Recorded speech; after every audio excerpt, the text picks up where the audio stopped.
All right, let's get to Trump 3.0. Yeah, so apparently in this interview with NBC News, Trump made it quite clear that he plans on seeking a third term in office. Let's put this up on the screen. Kristen Welker was doing the interview here. She said, "Are you joking about this?" He says, "I'm not joking." When asked to clarify, "I'm not. It is far too early to think about it." When asked whether he's been presented with plans to allow him to seek a third term, Trump said, "There are methods which you could do it." He also was asked whether that could involve running J.D. Vance and then him basically like sort of taking over for J.D. Vance. And so they said a possible scenario in which Vice President J.D. Vance would run for office, then pass the role to Trump. Trump responded that that's one method, but there are others too. Asked to share another method, Trump simply responded no. So Steve Bannon has been out there saying similar things. Seeming to, he has said quite clearly that they're going to figure out a way to get Trump to run for a third term. The constitutional language is as clear-cut as it could possibly be. There is literally no ambiguity there. Did you pull it up? You want to read it for us? I can read it for everybody. I was looking at it this morning just to get the exact text. No person shall be elected to the office of president more than twice. No person who has held the office of president or acted as president for more than 2 years of a term to which some other person was elected president shall be elected to the office of president more than once.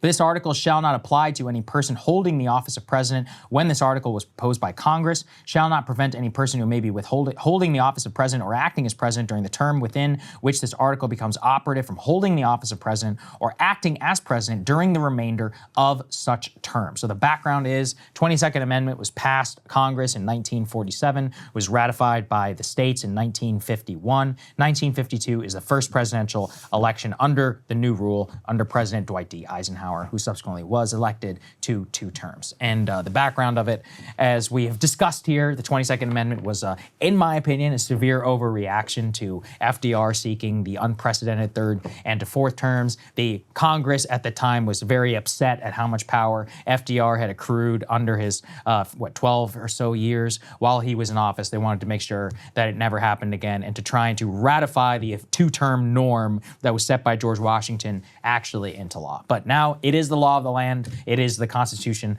of the United States. I was thinking, even in terms of how that whole JD would run and you could hand it off to him. Yeah. As the Constitution makes clear, no person who has been elected president twice can serve again as president. So he would actually not be in the technical line of succession there. Right. Yeah. So you could not even, constitutionally put Trump as the VP on the ticket and then have JD step down, et cetera. Well, even if Trump stepped down today and handed it over to JD, he still would never be elected or be eligible because it says no person who has been elected twice elected there. The definition is ratified victory by the Electoral College, which has now happened twice. Let's go ahead and listen to some of the ways that Steve Bannon has been talking about this, because I have been taking seriously this possibility for a while because Bannon has been pretty consistently talking about it.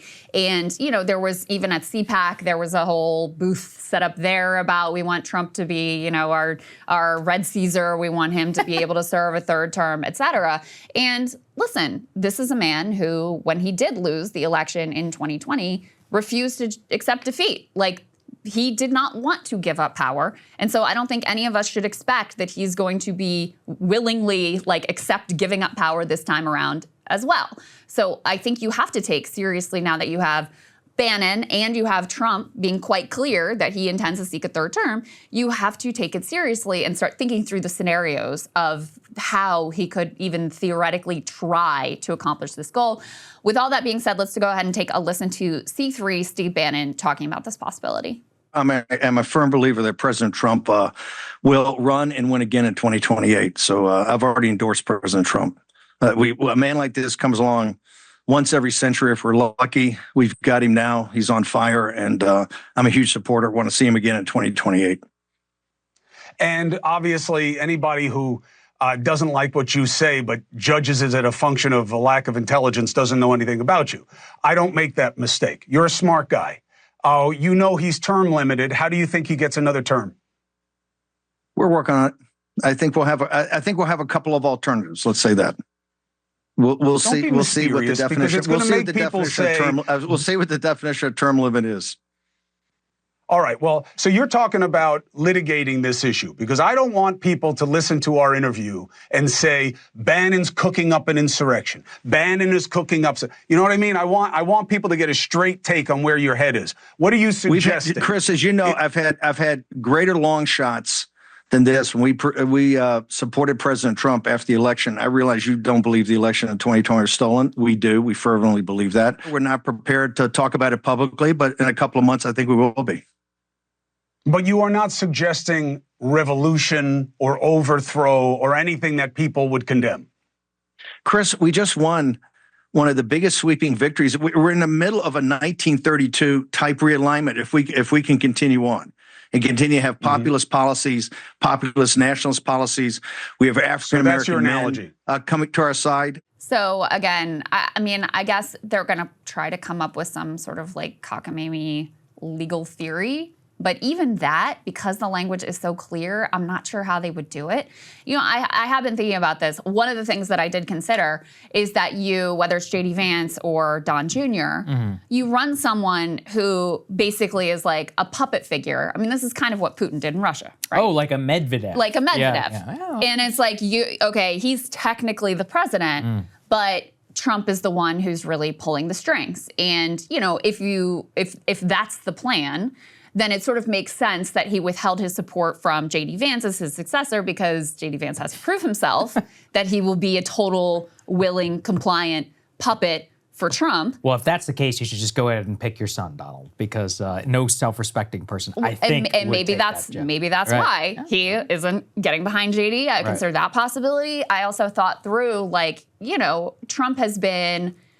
They've been threatening the courts and trying to, you know, pressure and bully them and defying, I would say, some of the court orders.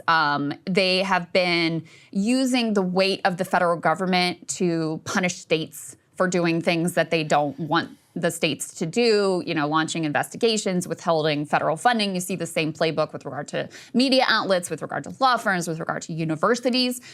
You could use some of that pressure to, like, you know, let's say, okay, Trump runs the Republican primary, he wins the nomination, then it comes down to what our state's going to put him on the ballot.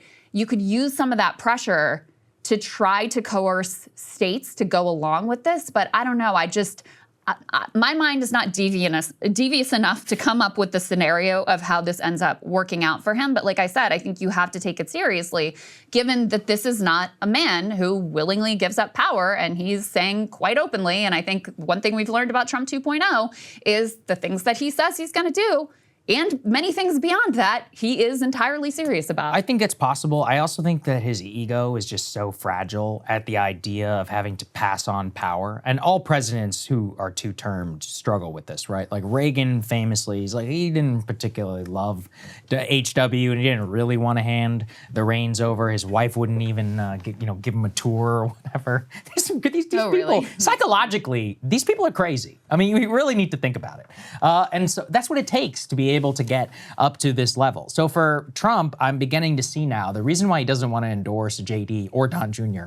or anybody is because the idea that you could hand over his life's accomplishment of getting elected president of the United States twice, or three times, I guess, in his mind, over to somebody else is just so psychologically wounding, because it's a subservient position. And it's one that he correctly views as, when you do that, you no longer are the kingmaker, right? There is a transition there where whoever he endorses then becomes the preeminent head of the party, and you lose a lot of your control and of your power. That is ultimately what I think drives him. As you've said too, though, I mean, I think that, look, if we were going to say realistically the way that this would ever happen, let's put C4 up there on the screen, where there's been an amendment to the amendment that has now been introduced, and it says, introduced a House resolution to amend the Constitution to allow a president to be elected for up to, but no more than 3 terms.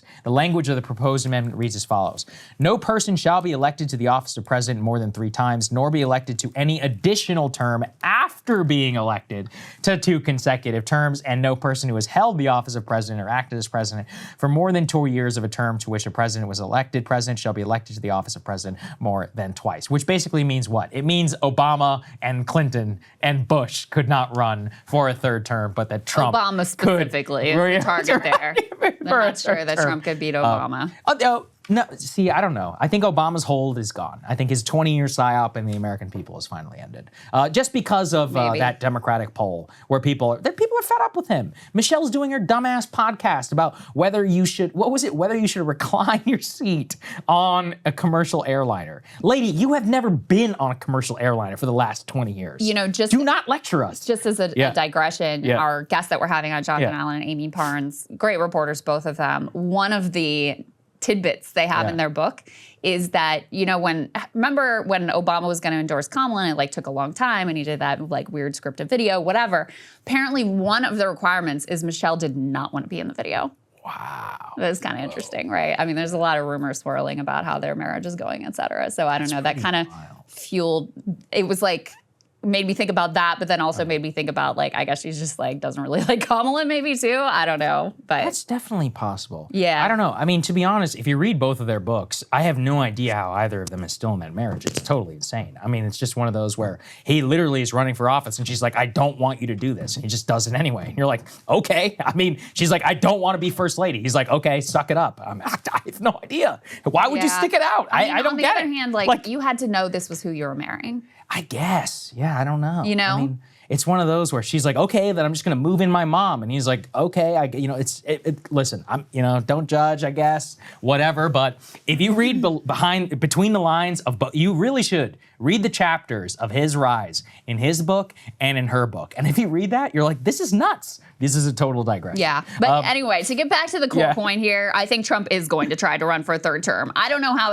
I don't know what argument he's going to make. I know Republicans will go along with whatever it is that he says and try to make the case. I haven't been able to figure out what exactly strategy they'll deploy. Apparently, they haven't figured out what strategy they'll deploy, but I 100% think that he is serious about this. He doesn't want to give up power, and he doesn't want to be a lame duck. You know, midterms, that's right. they're gonna get shellacked in the midterms. They already know it. I mean, they already know they're gonna lose the House at the least, and it could be a bloodbath. We're gonna get a little bit of a glimpse at that this week of just how bad it could end up being for them, and if there's a recession, if there's a stock market crash, all of those sorts of things. So midterms are likely to go poorly for them, and then you've got Trump on his way out. This is an old man, too, by the way. We forget. He'll be, I think, 82 in 2028 if he were to try to run again, et cetera. But, yeah, you could imagine Republicans starting to agree, maybe create a little bit of space and think about who's going to be next and start positioning themselves and start trying to make the break, et cetera. I mean, you still see Ron DeSantis doing a little bit of this already down in Florida. He doesn't want any of that. He wants to keep a firm grip on power. Bannon has also said he believes Trump will be, arrested and imprisoned once he's out of office, if he doesn't run for a third term again.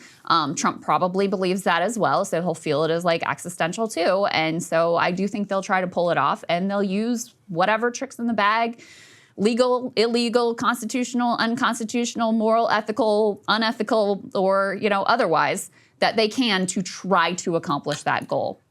Look, I've said before, I want the 22nd Amendment to go away. I think it's anti-democratic. It's one of those where, yes, as horrific as it may seem for many of our liberal viewers, it doesn't make any sense to term limit somebody if that's the person who is being democratically ratified. You also should remember that if Obama had been allowed to run, he almost certainly, at the very least, it would not have been Hillary Clinton. Would he have beat Trump in 2016? I don't know, okay? Nobody will know for sure. I think he probably would have had a better chance, I think, than Hillary Clinton. Because it was pretty close. It was close. Right. And Hillary was a horrendous candidate. Yeah, and if you just think about... Obama was still popular. If you just think about it, I mean, there's actually an argument to be made that we would be living now in the last term of the Clinton administration if there had been no 22nd Amendment. Maybe not would have, would have been the best, but we wouldn't have been in Iraq, so maybe it would have been okay. True. It's listen, the 22nd Amendment has cost us a lot of really stupid presidents, or has actually, given us a lot of very stupid presidents. Bush is almost certainly 100% a result result of that. And the yo-yo effect of that is likely due to the 22nd Amendment. I mean, even if you go back to 1940, if FDR had decided not to run for his third term, we could have been in a very, very bad situation, which was his argument there at the time. So anyway, I democratically am very against the 22nd Amendment.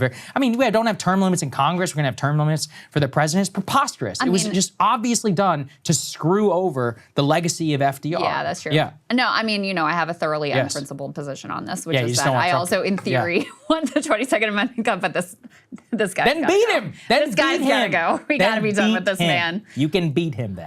One last thing, put up C5 on the screen. So, the public, you got to give them credit. At the time when the media was all like, oh, Biden, he's fit as a fiddle and sharp as a tack. And they were like, come on. Right. And a majority here also, a very clear majority. I think those who think that Trump is not going to run for a second term, it's 30-some%. But in any case, 52% are like, yeah, he's going to try. Yeah, he's going to try.